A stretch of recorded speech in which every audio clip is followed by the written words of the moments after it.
Welcome back to the show, everyone. It's your host, Danny Haifong. As you can see, I am joined by returning guest, friend of the show, former U.S. Marine Corps intelligence officer, UN weapons inspector, author, and geopolitical analyst, Scott Ritter. Scott, good to see you again. Good to see you. Thanks for having me.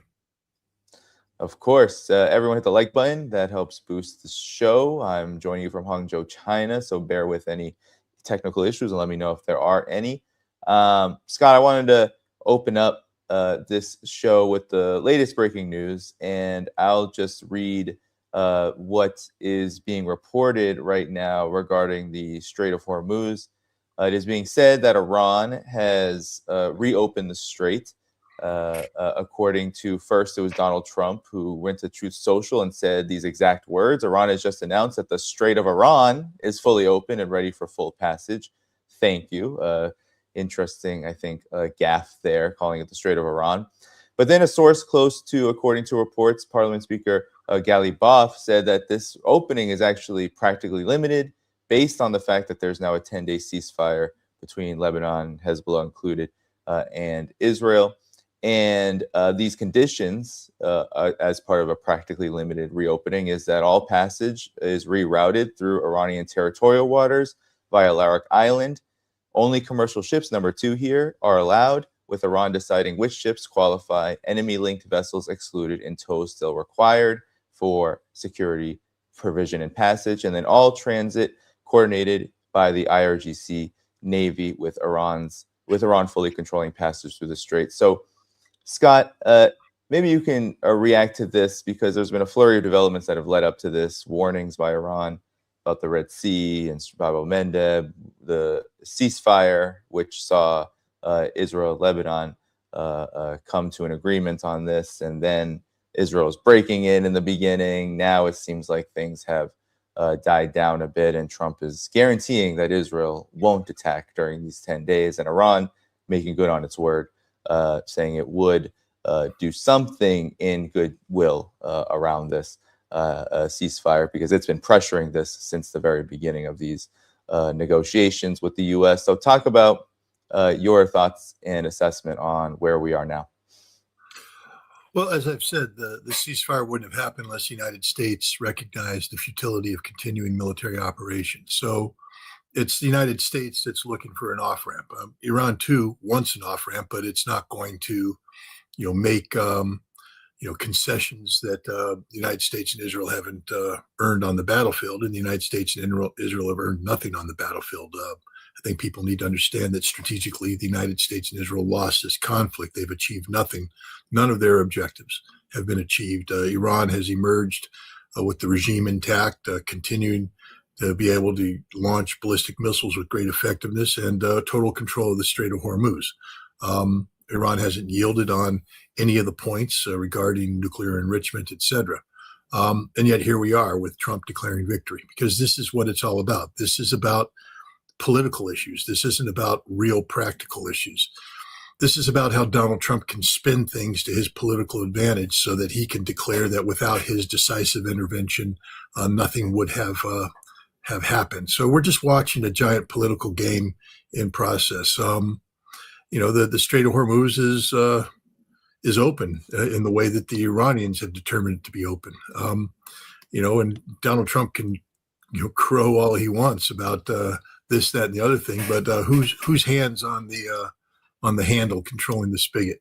It's not an American hand; it's an Iranian hand, and that which they have opened, they can close down. So, now we have to see how Trump, goes forward with this. Whether he will ignore the Iranian statement, continue to double down on the role he played, or will he, as he has done in the past, suddenly declare the Iranians to be liars and thieves and scoundrels and threaten and bluster more? But the problem is, threaten and bluster more what? I know that Colonel McGregor is out there talking about, a major American offensive that's going to begin next week. To do what? With what?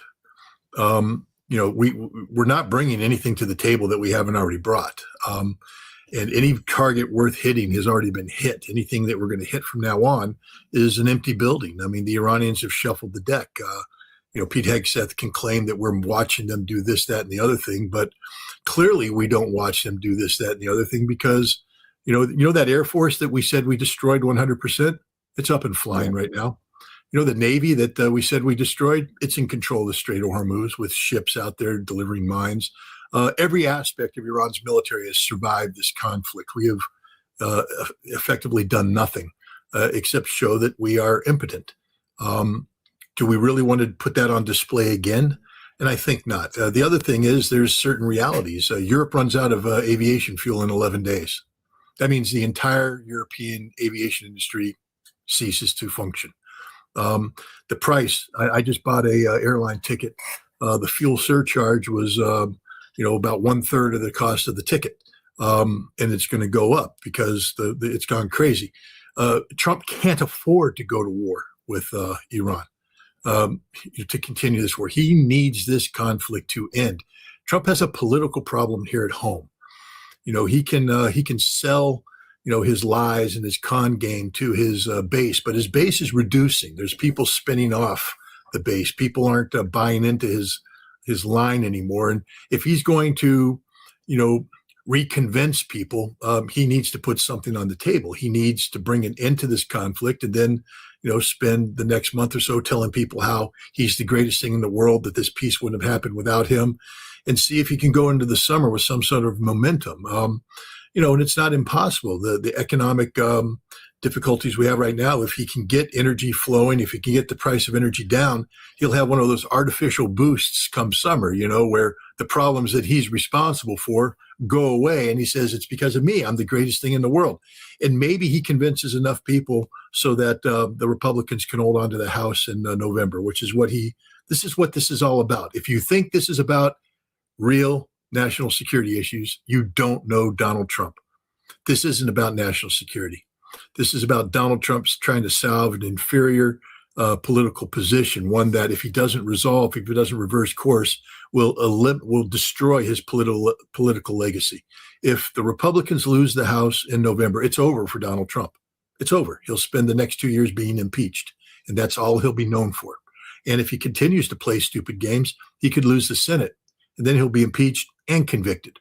So Trump can't afford for this war to continue. So I think we're going to see a lot more positive spin coming out from Trump, where he's going to try and say that he's responsible for all these things happening.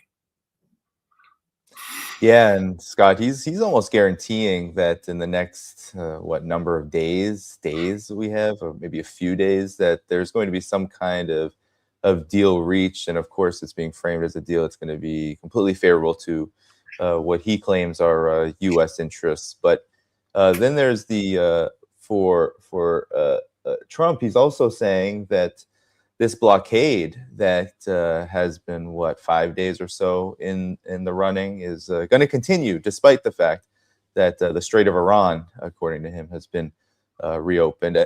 What do you make of this? Because it's very contradictory. Of course, oil prices. You mentioned elections and the price of energy and all of that. Obviously, a major part of this, maybe the part of this that is influencing his actions and his administration's actions. But it's always very contradictory. And of course, the volatility of these markets is very sometimes predictable and very unpredictable, leading to your conclusions, I think, being very apt. So talk about what you think of this blockade continuing despite this. Is this all just huff and puff, or is this just more warmongering amidst an attempt to still get an off-ramp at the same time, which seems to be a big play recently? Yeah. What blockade are we talking about? Yeah, the one that was supposedly declared 4 or 5 days ago, where and of course CENTCOM has been saying they're interdicting the entire Indian Ocean. Yep, that one. The one where American ships can't get anywhere within 20 miles of the Iranian coast without fear of being sunk. Therefore, all ships transiting the Indian Ocean out of the Strait of Hormuz hug the Iranian coast and aren't interdicted by the U.S. Navy. The one where China says, pound sand, we're doing whatever the hell we want and you won't touch us because that'll be the end of you. That one. The one where the Russians say, I dare you to touch a Russian ship. That one. That blockade. Yeah, no, there is no blockade. It's again, this is part of the game that Donald Trump's playing, to be seen, to create perception. but there's no blockade, none whatsoever. Yeah, and then there's the ceasefire element. I mean, Iran had, as you know, Scott, this 10-point proposal that's been around for a really long time, well before negotiations started between the U.S. and Iran. And a big part of it was, a cessation and a real end to hostilities on all of the fronts in the region, the resistance fronts. And now we are in this 10-day ceasefire period.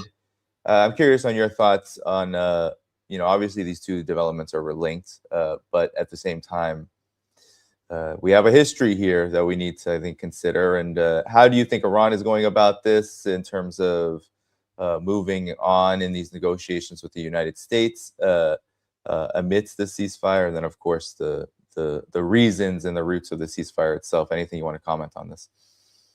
Well, look, we just have to get down to basic facts here. Fact A, America lost the war. That's why America was looking for an off-ramp. If we were winning the war, we wouldn't be looking for an off-ramp. We just keep hammering away till the Iranians surrendered. We're the ones that said we need this thing to come to an end because our bases were being eviscerated. Israel had no more defense. Iran's missiles got stronger and stronger, and we had reached the limit of our escalatory capabilities with conventional weapons. The next step would have been literal cultural genocide. I mean, that's what Trump was talking about, the erasure of Iranian civilization. Not that he would have been able to do it, but the measures that would have had to have been undertaken to, put action to those words would have been war crimes beyond belief. So bad that I believe that American generals told the president, no, we're not doing this. This is why he had to find an off-ramp, because the military balked and said, we're not committing war crimes on your behalf. Then there was the failed raid against the Isfahan, nuclear storage facility. We can't make an amphibious assault on Karg Island because we'd lose everybody. Trump had no cards. It was done, finished. So he sought this off-ramp. Remember that, because he sought this off-ramp. There's a reason. And the reason was America couldn't accomplish its mission. So what is he doing? Setting us up to do what? Accomplish a mission we already know we can't accomplish. No, he wants a peace deal. But it has to be a peace deal that's politically viable for him. He sent J.D. Vance to Islamabad together with, Kushner and Witkoff. They were this close to a final deal, this close. The Iranians came loaded for bear. The Iranians came with all the documents, all the facts, the whole thing, and they were this close to nailing down a deal. Why? Because Iran holds all the cards, but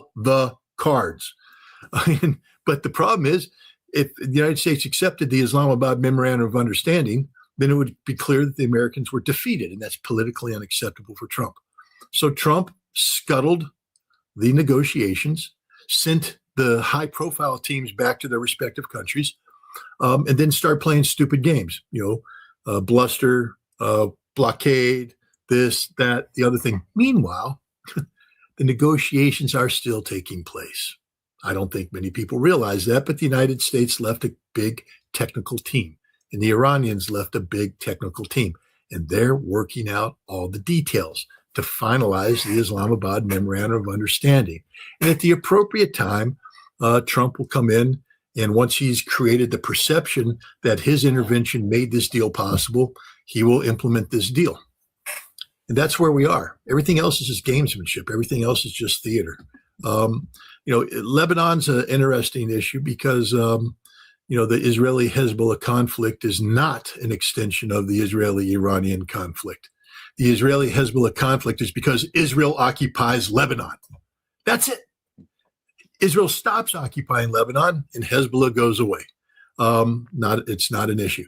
So, that's always going to be a more nuanced, difficult problem that's not going to be resolved as part of this comprehensive peace plan. There needed to be a ceasefire, but I don't believe that the deal that's going to be cut in Islamabad is going to solve the Lebanese problem. It'll leave the door open for a solution to be figured out at a future point. But at some point in time, Israel and Hezbollah are going to continue to go at it because the Lebanese government has sold out to Israel. As long as Israel continues to occupy southern Lebanon, it will be resisted, and that conflict will never end until Israel is evicted from southern Lebanon. Iran will continue to support Hezbollah, and that's just the reality of it. That'll be its own little war. Ansarallah, look, Ansarallah is getting ready to shut down the Bab el-Mandeb Strait. If they do that, it's a death sentence to Saudi Arabia's energy-based economy, which has diverted the bulk of their oil export capacity from the east to the west through a pipeline. I think that this one's readily resolved. I think that this one is directly linked to a termination of this. Ansarallah will always loom until there's a solution to Israel-Gaza. There's going to be some unresolved issues once the basic U.S.-Iranian conflict ends. But the important thing for the Iranians, and this is what people need to understand, because I just hear people saying, why would Iran do this? Why would Iran agree to this? Why would they got them by the balls? Why not just keep squeezing them, man? Well, the guys are saying they got them by the balls, keep squeezing. You're the one sitting safely at your desk at home. Don't have to worry about anything. But if you're an Iranian that for 5 decades now has lived in an economy that's been constrained by economic sanctions, economy that's never been able to live up to its potential, with Security Council resolutions plastered on, IAEA resolutions plastered on, unable to, effectively engage with BRICS, the Shanghai Cooperation Organization, to invest into the Eurasian Economic Union. I mean, all these things. And suddenly you have the possibility where all sanctions are going to be lifted. No more constraints. You're in total control of your economy, total control of your economic future, who you do business with, how you do business. Suddenly the Iranian government can deliver on 5 decades of promises to the Iranian people of a better life. Do you guys maybe understand now why Iran might say, I'll let go of their balls? Because Iran doesn't exist to squeeze the balls of the West. Iran exists to do right by the Iranian people. And now there's a chance for that to happen. So this is a huge Iranian victory, a huge Iranian victory. Yeah, and then that's sad. You mentioned those resistance fronts too.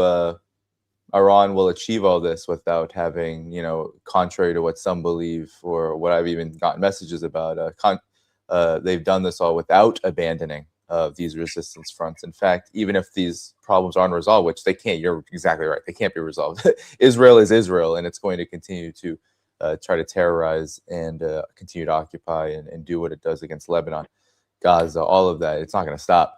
But at the same time, Iran can achieve this victory and continue to support those fronts. And it'll make it a lot harder. Then the U.S. will look very foolish to then reverse all of this just because Iran is going to continue to support these fronts. So politically, it is a very interesting moment, and geopolitically, because it signals that, as you said, Iran holds the cards, and that these cards, they kind of exist in perpetuity, and it will affect the future of how the U.S., if it continues to want to conduct regime change against Iran or try to Israel, all of this moment just doesn't go away. It will. There's a foundation here that's very interesting. Your comments on this? I've been thinking about this for a few days. Yeah, let me jump in on this one, because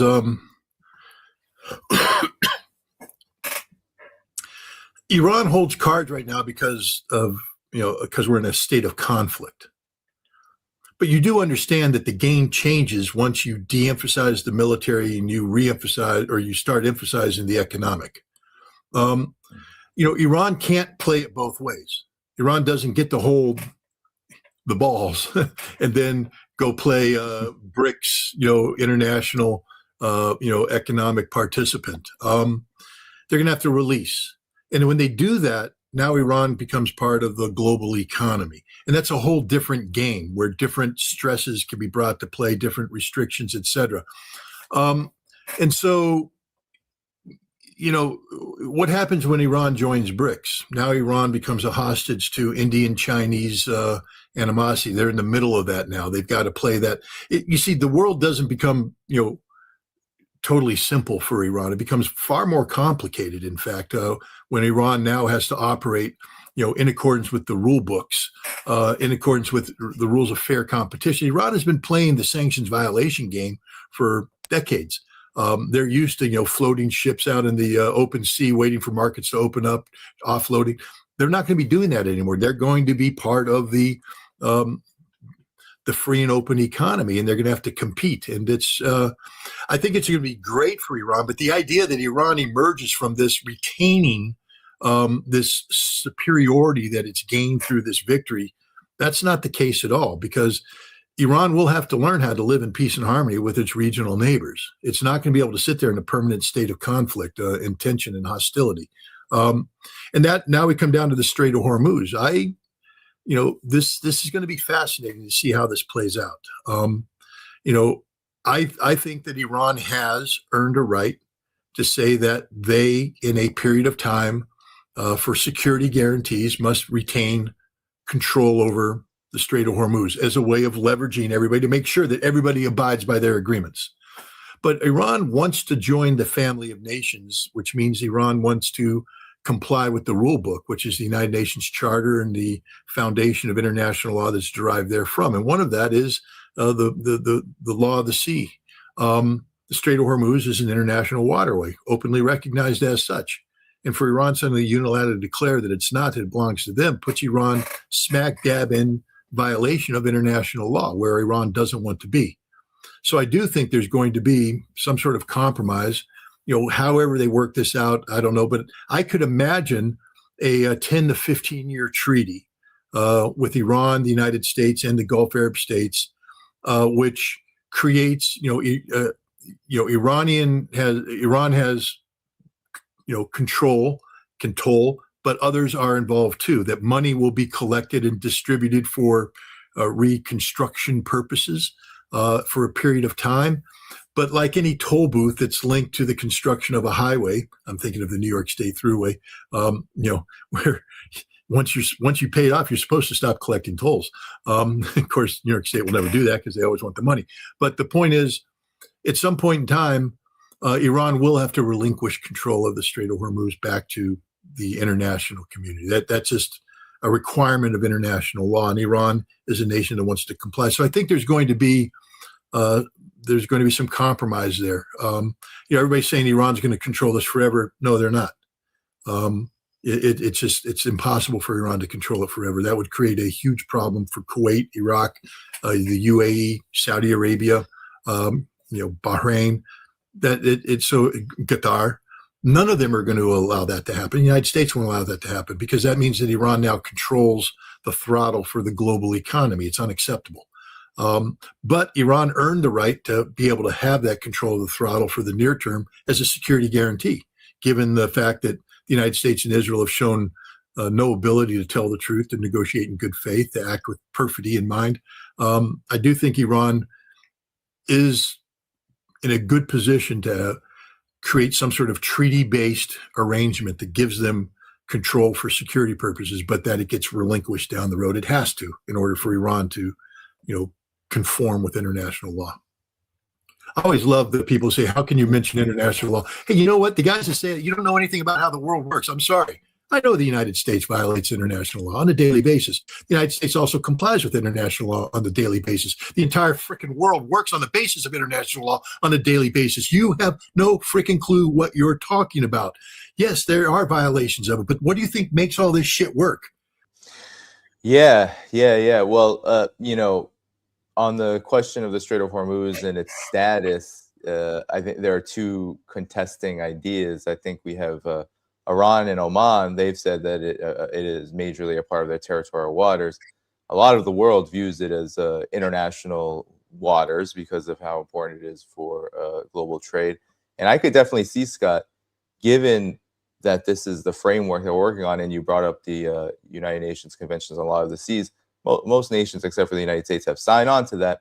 So I could definitely see a scenario where in the future, as things develop and there is security guarantees involved, I could see Iran actually even reaching out to the rest of the region, even those that were hostile to Iran, as the U.S. was using them, the Gulf states, et cetera, as their launching pads. But I could see them reaching out and saying, how do we govern this together? And that gives Iran a whole lot of leverage too, because it gives Iran, and Oman could be a part of this, a lot of leeway in how it looks in front of the entire international community, and also brings a really interesting solution to preventing maybe outside aggression from dictating what happens here. It would be a really interesting, I think, thing. It's going to be a treaty. There's going to be a treaty that comes out of this. There has to be a treaty that comes out of this. You know, if you look at the end of the Second World War, the United Nations, you know, handed out certain mandates to deal with post-colonial issues. Iran can be given a mandate. There's creative, innovative solutions here that go beyond Iran simply declaring we own the Strait of Hormuz. And Iran and Oman saying that, you know, we jointly own it. You don't. It's an international water. I mean, by law, it's international waterway.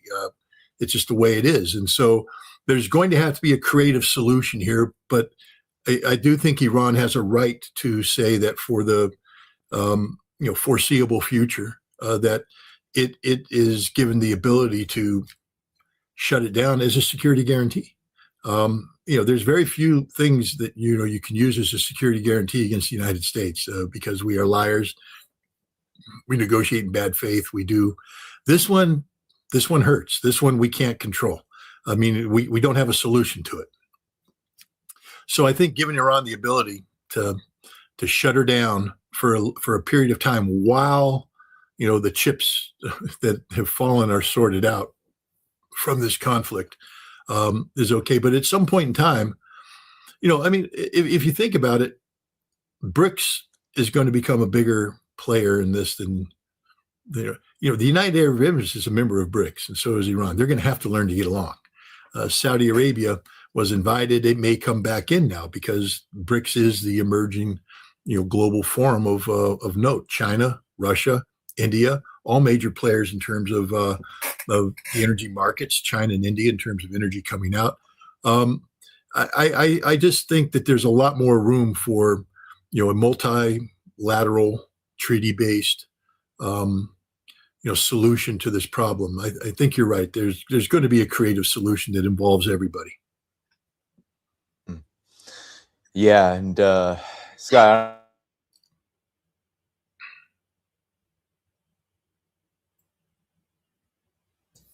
I don't know if you saw there. In moments like these, we see the entirety of the breadth of, I think, contradictions and conflict rear heads because it's such a decisive moment historically for a war like this. Well, Donald Trump came out during this Strait of Hormuz rollout of the news that Iran was reopening it under conditions. And he said about NATO, because I think what we've seen also in this is that NATO and the United States are indeed at a much bigger rift than maybe some might believe. But he said, now that the Hormuz Strait situation is over, I received a call from NATO asking if we would need help. I told them to stay away unless they just want to load up their ships with oil. They were useless when needed, a paper tiger. What do you make of this rift? This has been going on since February 28th, when a lot of these European countries were just not going to endorse this war, which, of course, made Trump very angry. And curious on your thoughts about this rift, because it goes all the way into the Ukraine conflict, which has seemingly taken a backseat in attention, but still very much going on. Well, this rift dates back to 2016, before Donald Trump was elected the first time around. He belittled NATO. He said they weren't pulling their fair share, that NATO nations needed to pay a greater percentage of their GDP. I think the talk at that time was to bring it up to 2% GDP. Now it's up to 5%, could go up even higher, but it doesn't matter. Trump has never viewed the NATO relationship in terms of geopolitical stability factors. He's viewed it as a business relationship, straight up business relationship. Are you paying your fair share? How can we make money? How can we sell more weapons to you? Things of this nature. And so there's always been a rift there because NATO is supposed to be a transatlantic defensive alliance. And NATO's always played a subordinate role to American national security and foreign policy interests. But when Europe and America were largely aligned, being a subordinated role to a posture that you agreed with, you could pretend that you weren't subordinated, that you were equals. But now we have the United States going off on its own direction, and we in Europe and the United States are totally divergent on many issues, and we just saw that manifested with the situation in the Persian Gulf. So now it's clear that from the European perspective, the only way that NATO works is if they surrender to the United States and do what the United States wants, which they're not willing to do. And from the American perspective, it's now a bad business deal. We're not getting anything out of it that we want. Ukraine has cost us a lot of money with no discernible benefits. I just think as a business relationship, which is what Trump has made NATO, it's a failed business, and Trump is looking to cash out. The difference this time is that in the past, Congress has always said, you got to go through us, which he has to, and Congress wasn't going to support that. I think right now there's a lot of people in Congress that are bitter about how NATO has behaved. And the other difference too now is that, in the past, NATO was willing to do what it took to keep the United States in. And now you have the Europeans meeting saying, we recognize the inevitability of the American divorce.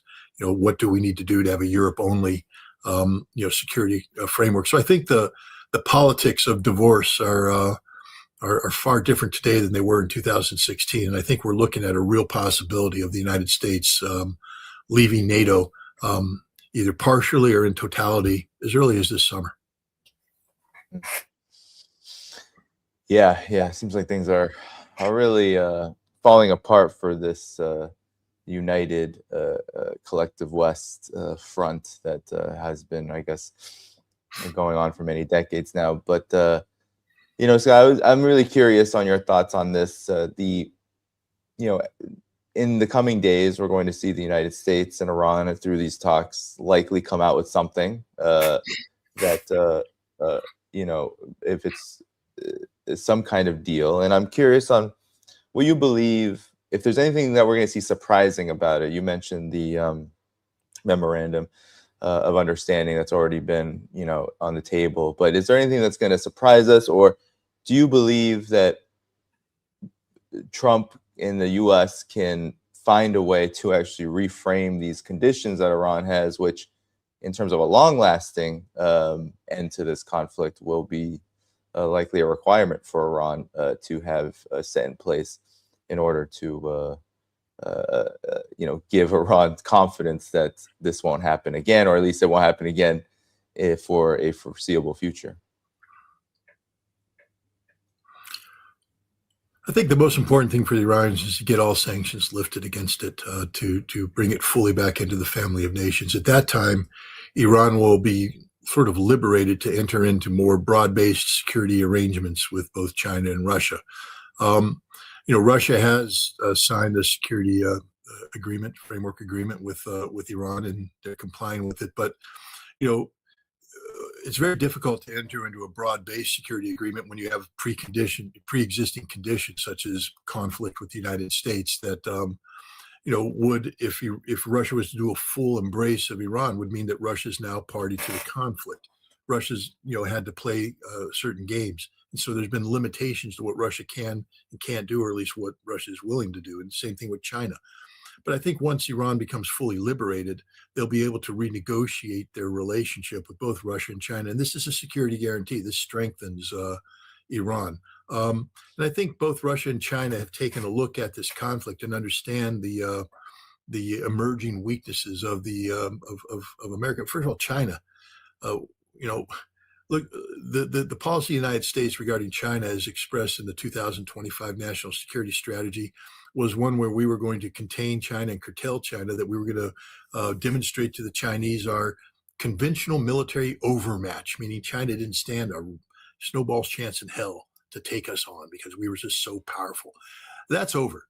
Part of this framework was not only that we would have our own inherent conventional military supremacy over China, but that we were backed by 3 regional alliances that just made it impossible for the Chinese to have a move. The tripartite agreement between the United States, Japan, and South Korea, AUKUS between Australia, United Kingdom, and the United States, and then, of course, the Quad involving India, Japan, the United States, and Australia. These 3 security frameworks, were going to hold the Chinese in place.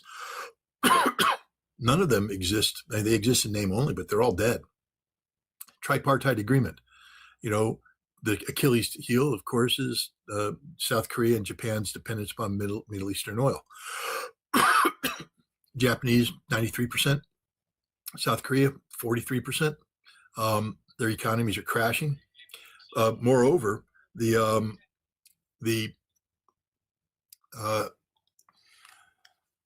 security umbrella that was put in there, the security agreement, that the United States says we're here to back you up, was linked to ballistic missile defense shields that not only don't work because they're the same ones that were used by Israel that didn't work against Iranian missiles, and the Chinese and North Koreans have missiles that are as good or better, but have been stripped away, showing the South Koreans and the Japanese that they're not the top priority of the United States. They've stripped away air defense, sent it off to Israel, not even the Gulf Arab state, to Israel. And so say goodbye to the tripartite agreement. Both Japan and South Korea now understand that there's a need to get along with China, to get along with North Korea, as opposed to be positioned to contain them, and et cetera. They don't trust the United States anymore. AUKUS, the United Kingdom, is out. They hate the United States right now. Keir Starmer is basically called Trump an enemy to the world. And Australia, is sitting there going, the whole concept of AUKUS is we were going to get nuclear submarines that we're not getting right now. And two, it was supposed to be to provide for our security, and we're sunk. Thanks to the United States action in the Middle East, we have no diesel fuel. Because we have no diesel fuel, we have no ability to transport goods. Our stores are bare. We're running out of energy. It's a disaster. So, there goes AUKUS. And the Quad, same thing. Japan, out. Australia, out. India is recognizing that they need to deal with the same economic realities that Iran needs to deal with, meaning good, close relations with BRICS, that the United States is the enemy, not the friend, that they need stability, regional stability, and that the United States, as long as it's aligned with Israel, represents the antithesis of that. So the Quad is out. There goes America's, Pacific dreams. Europe, we just talked about the collapse of NATO. And so when we talk about, the future of Iran is going to be plugging into a new global reality, which means it's not just about reduced American military presence in the Middle East, but reduced American military presence everywhere, because America is a power in decline. One of the things that this Iran conflict showed is that we're not as strong as we think we are in terms of conventional power. There are limitations, and that we have been building on legacy capabilities that have ignored advances. And the biggest advances that we've ignored is ballistic missiles. We don't have defensive structures capable of successfully defending ourselves against the most advanced ballistic missile threats in the world. This is similar to what the U.S. Army is confronting in the Marine Corps as well, that we can't operate in a modern battlefield. If you put the U.S. Army on the battlefield in Ukraine, they'd all be dead in a day, because they don't know how to operate in drone warfare. They don't know the realities of drone warfare. They have tactics that aren't conducive to survivability in drone warfare. We don't know how to operate drones in depth. We don't know how to operate drones in an integrated environment. This is everything that the Ukrainians and the Russians are doing. The Ukrainians sent 2 little teams off to a major NATO exercise and stopped the NATO advance cold. Just 2 little FPV drone teams. They didn't even have all the other drone capabilities that get factored in, layered in. Ukrainian anti-shipping drone went out to a naval exercise and sank every NATO ship in the exercise without them even knowing it. And the Russians are better than the Ukrainians in many aspects of drone warfare. So, the United States is a great power that has not been that took its eye off the ball. And from a military perspective, we've been convincing ourselves that we're a superpower for so long that when it finally came time to get tested, we found out we're not. And what's going to be needed to fix this problem is beyond comprehension in terms of the scope and scale. We literally have to redo everything we do, and we do this in a political environment where nobody likes to admit failure. I mean, who's going to stand up and say, it's my fault that for the last 30 years of my career, I've been pursuing the wrong thing? No one's going to do that. So it's going to take a long time for the United States to fix the problems it has, if it can ever fix it. One of the things about losing a war, and we lost this war if we ever can admit it, is that there's lessons learned, and maybe we can go back and draw upon these lessons and make ourselves more efficient militarily. But that's a double-edged sword, because the United States doesn't know how to behave responsibly. I'd like to see us diminish the military aspects of our foreign relations and start emphasizing diplomatic things. But, we're spending $1.5 trillion on our military next year, and Marco Rubio has slashed the State Department's budget by 50%. So there we are. Yeah, I mean, I think that's a really important point of emphasis, is that, yeah, the U.S., in terms of the lesson here is what it views and what it has, quote unquote, invested in as a military power is not only not working, but really showing this glaring need for an actual massive change in how the U.S. behaves around the world, which would, of course, a massive change like this would be a benefit to ordinary people in the United States, and it would actually give the United States an opportunity to figure out what kind of identity it will have in this changing world. Because I think one of the big lessons here that maybe people underestimated before February 28th was that, whether it's Iran or Russia or China, like, these countries have certain advantages that just make it a war, as the U.S. is planning, quote unquote, and preparing for, is it's kind of a fool's errand. It leads to just more disasters, and it leaves the U.S. even weaker. And that's not something that these big, especially the big business, will survive very long going down this path. It'll be bad for it. So, what do you make of the overall, like, this lesson in terms of this changing world? We're in a much different world. Even this last month, 6 weeks, 7 weeks now, seems to have changed a lot of things about how we see it or how we should see it. Well, there's the problem. Perception creates its own reality. And as I said, we're in the United States, we're caught up in theater, not reality. We're caught up in the theater of Trump politics. Again, we just have to get down to the foundational realities. When we talk about the United States today, we're not talking about a constitutional republic. I mean, anybody who's trapped in the thinking of, we've got to empower Congress and we need the courts to become involved and all this kind of stuff. No, we're past that. We live in a dictatorship. Donald Trump has declared it to be a dictatorship. Donald Trump has declared the Supreme Court doesn't matter, and he can disagree with their decisions, and he can move forward in total disregard. And what can the Supreme Court do? They can turn to Congress, but Congress has abrogated its responsibilities across the board. When you have a leader like Mike Johnson, who just has stopped being the House leader and the Speaker of the House, and started being just a compliant rubber stamp for Donald Trump, that means Congress doesn't exist anymore. There's no checks and balances. We have failed the basic underlying principle of American democratic, constitutionally based government, which is checks and balances, 3 separate but equal branches of government. Federalist 51, if you guys want to go read about it, James Madison laid it out in great detail. So we're not there. We are a cult of personality. That's what we are today. We're a nation where one man is out there, and everything's about him. It's not about, he doesn't care about the American people. He doesn't care about national security. He doesn't care about anything. He only cares about Donald Trump, and he uses everything to promote the Trump brand. And sadly, a sufficient number of Americans have bought into this, and that's why he's politically empowered.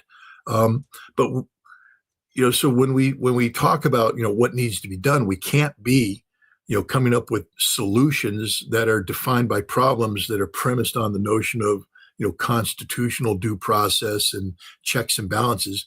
We're in a new world where we have to talk about the cult of personality and the fact that this man, everything revolves around him. And that's what we're talking about right now. The solution to the problem in the Middle East isn't about what's to do best for regional security or global security. From the American perspective, the solution is what plays best politically for Donald Trump, what positions him to be more politically empowered come summer, moving into midterm elections. It's about shaping, perceptions, because perceptions create their own reality. And, so it's very difficult to talk about an American, how America is going about finding a solution with the rest of the world. What the rest of the world is dealing with reality. How do we repair the rift in international law that's taken place? people need to remember that this war between the United States and Israel and Iran is an illegal war of aggression, lacking any legitimacy under international law, any legitimacy under constitutional law in the United States. It's pure war of aggression, which is the highest war crime ever. The world's tried to deal with this, how to repair that. And so the world and the United States aren't even on the same script. We're reading off of two totally different scripts, and somehow we've got to bring them together. And that's going to be the greatest challenge right now. You said, how are they going to, how is Iran going to sell this, and how is the United States going to sell it? Again, we're speaking to two different audiences altogether. And it's, I guess the only way this works is if Trump just focuses solely on his narrative and ignores the fact that much of what he's saying can be contradicted by reality, because whatever comes out of this peace agreement, it's going to be, playing primarily to the 10 points that Iran has put on the table, not the 15 points that the United States put on the table. Yeah, those 15 points, you read them. It's just a lot of the same gobbledygook that the Trump administration has been saying about Iran for so long, which some of them don't even have any basis to be even negotiated upon. So, I totally agree with that. And I guess I'm wondering, Scott, in terms of lessons then for the other side, for the multipolar world. I mean, we have Iran, of course, which is in the war directly and had to fight for survival and for its defense and sovereignty, etc. So there's a lot of lessons there for Iran to learn and come away from, especially being on the winning side, as you said. But then there's Russia, there's China, and there's really the rest of the, as you call it, family of nations that are moving in this direction for more sovereignty, for maybe a world where the dollar is not dominant anymore, and more freedom to be able to develop independently and without fear of aggression. What lessons does the world on this side of the aisle glean from what's happened here, and what might what might be expected to happen here in the coming days? Well, let's look at China. You're in China right now. China's vulnerability to global energy markets has been exposed. China's economy is at risk right now. If this embargo, if this inability to get oil flowing freely from Iran and the Middle East continues, China's economic growth is threatened. And so this is a big vulnerability that's been exposed. The other vulnerability that's been exposed is China can't, there's no replacement for the petrodollar. I mean, that's just a reality. People keep talking about, well, we're going to sell it in yuan. Does China have yuan printing presses out there right now just banging away? The Chinese currency isn't, the foundation of the Chinese currency isn't built upon the same foundation as the petrodollar. And the Chinese aren't ready to make that leap yet either. So I think what we're seeing is that, and they don't want to, and they don't want to make the leap because it would mean deconstructing currency from the real economy. They don't want to do that. Correct. And so for all the people saying we're going to get rid of the petrol, no, we're not for now, because there's no replacement for it. None. So the petrodollar is there because the petrodollar is convenient. You would just have to get the United States to start, playing a little bit. Scott is wrong on this. I always love when people say that, and I'm right on this. There is no replacement for the petrodollar. China has severe energy, vulnerabilities that have been exposed from this. But other things have emerged too at the same time. You heard about the major automobile industrialists from Europe and the United States that recently toured China and came back in the report they made. They said, we'll never be able to compete with China. We'll never be able to compete with China. China has perfected the art of innovative, responsive mass production, robotic-based. It's instantly, as the Chinese come up with new concepts, they can instantly program them in and they're adapted. A car line can be changed, mid-production as improvements come up. They're outproducing the world. And the inefficiencies of the West, Europe, and the United States are so manifest that we're never going to catch up. I mean, this is a new reality right now, too. The supremacy, not superiority, supremacy of the Chinese model of industrialism.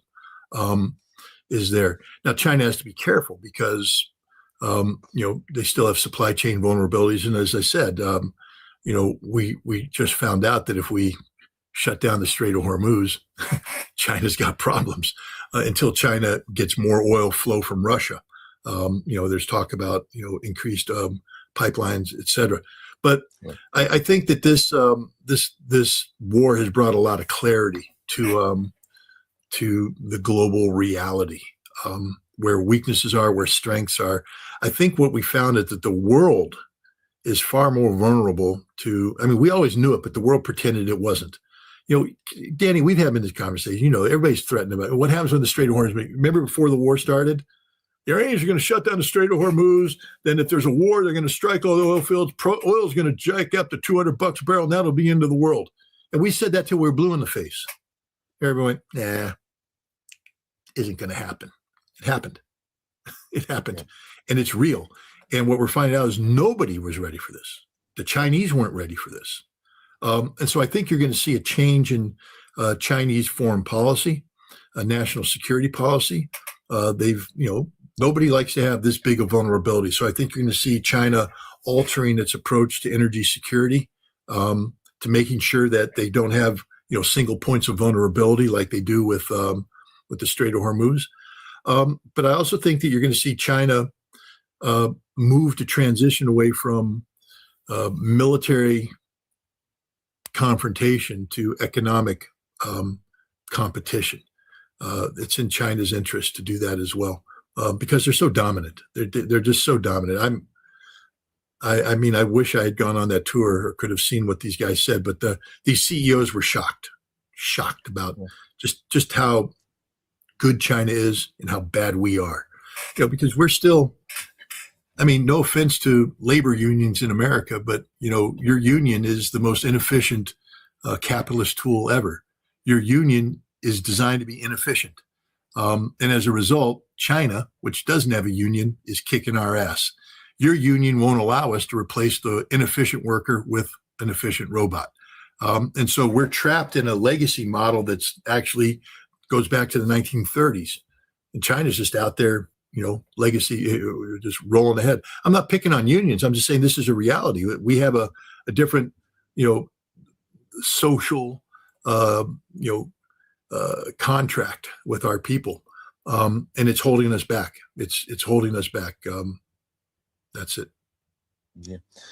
Yeah. Well, there is something very archaic about the U.S. Of course, what I would call like the race to the bottom, deindustrialization, this kind of thing, which leads to unions, especially what unions do exist, which is very few, but what unions do exist, especially in industry, wanting to hold on to whatever they have. And the companies, they're not looking to really innovate. They're looking to just make more money. And when they just want to make more money, then what they replace workers with is machines that may be more efficient, but they're more efficient at making money rather than more efficient at competing and building product and all of this. And so when I'm in China, I was just, and I'm going to have videos and stuff about this later on when I can, I don't want to put them on stream because it's a high bandwidth, but I just visited Ant Group, which is Alibaba and Alipay and all this. And then two companies that produce robots and all these things that the United States are very far behind.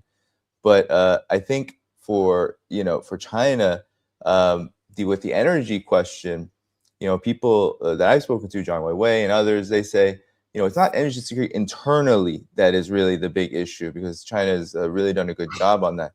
But China has a vision about the world which is different from the United States and does require stability.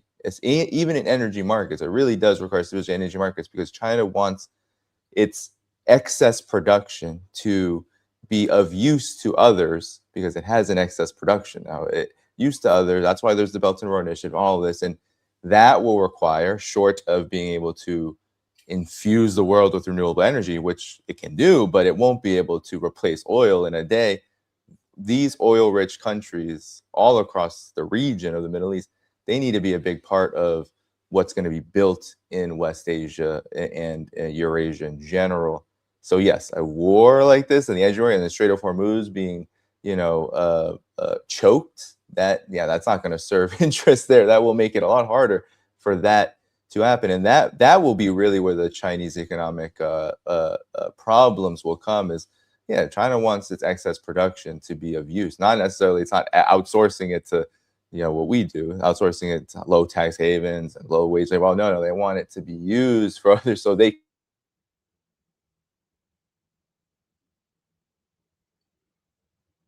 do more money making opportunities, and that is in capital intensive opportunities. All of this, that's really where the dangers are here, because a major war that lasts months and months and maybe years, like a lot of U.S. wars do, that destabilizes energy markets, it hurts everybody, and it would start hurting everybody in the long term.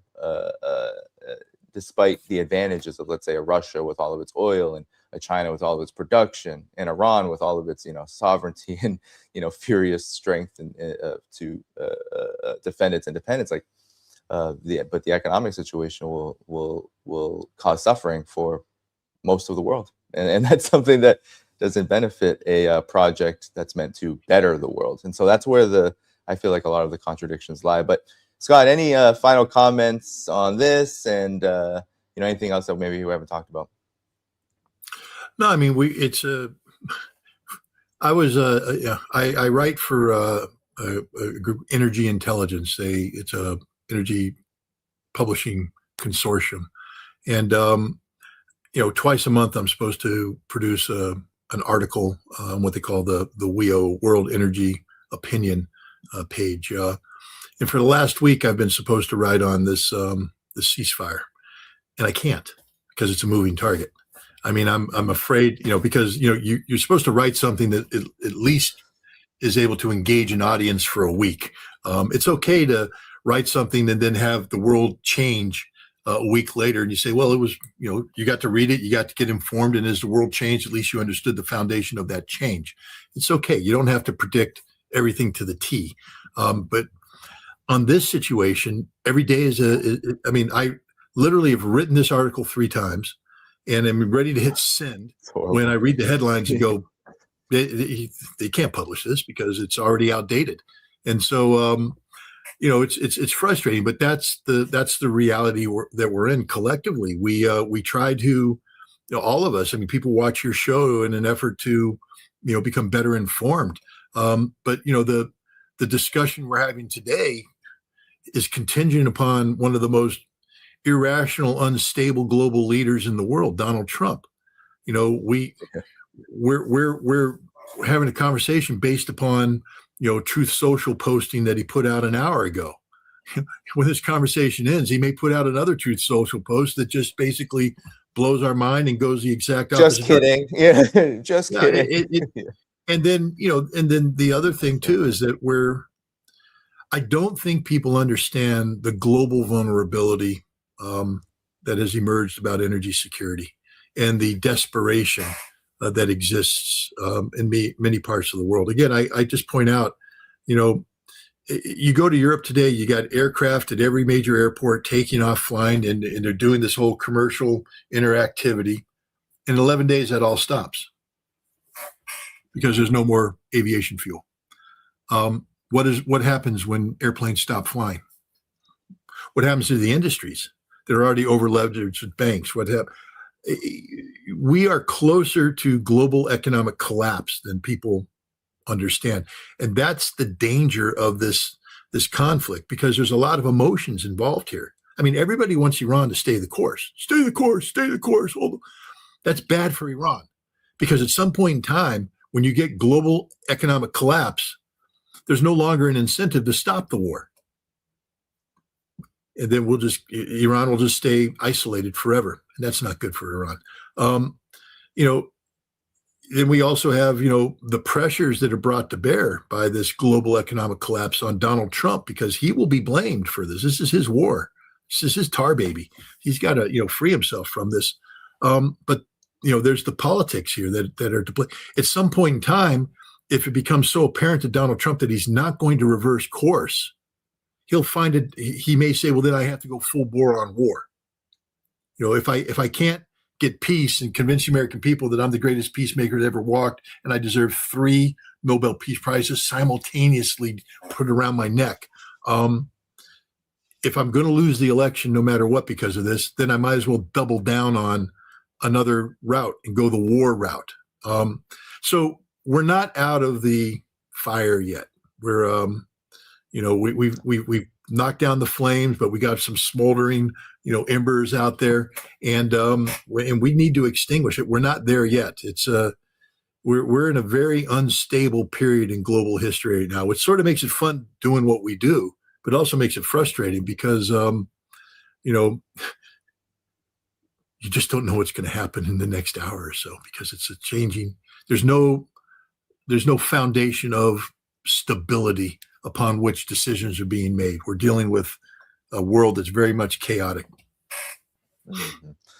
Yeah, I think that's. I don't think that's right. I know that's correct, and the reality bears fruit to that. Scott, I want to make sure everybody knows to go to scottritter.com in the video description after the show. That that is where you can find Scott's work, and you can support him financially and otherwise.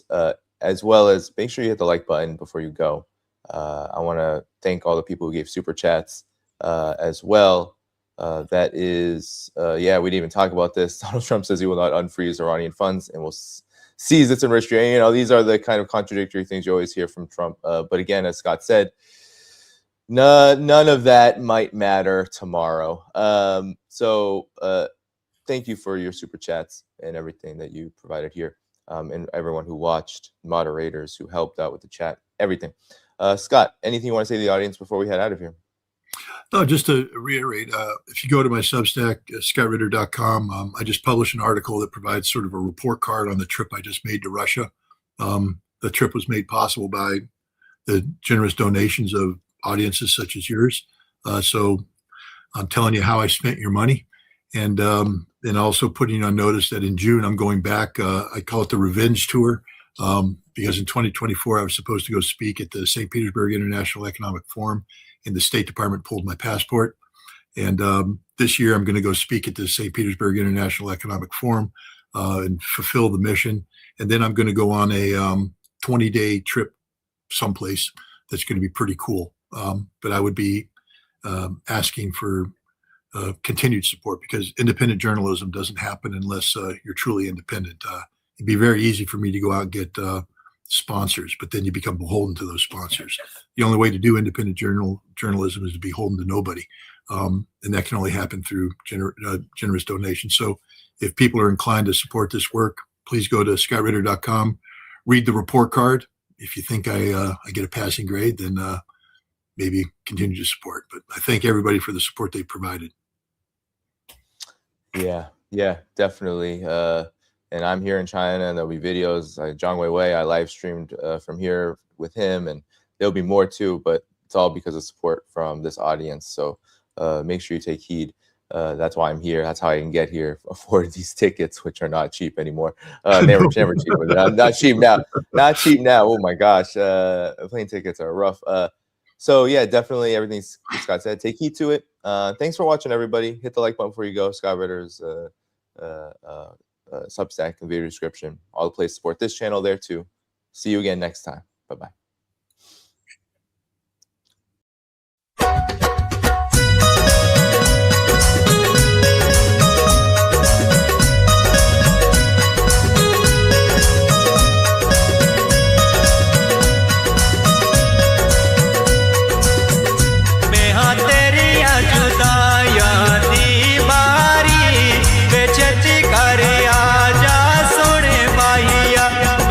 तेरिया जुदाइयां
बाज अल्लाह कौन सुने मेरी आहो सारी ओ छेती कर आजा सुने माहिया मैं तेरे यहाँ छोड़िया दी मारी वे छेती कर आजा सुने माहिया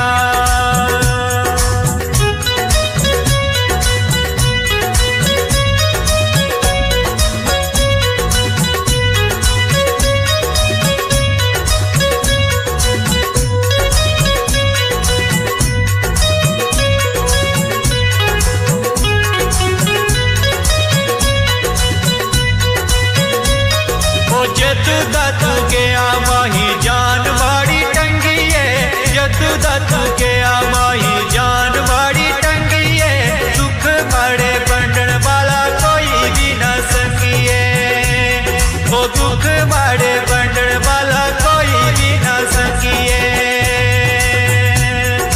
सारी सारी रात तेरी यादां विच लंघी है सारी सारी रात तेरी यादां विच लंघी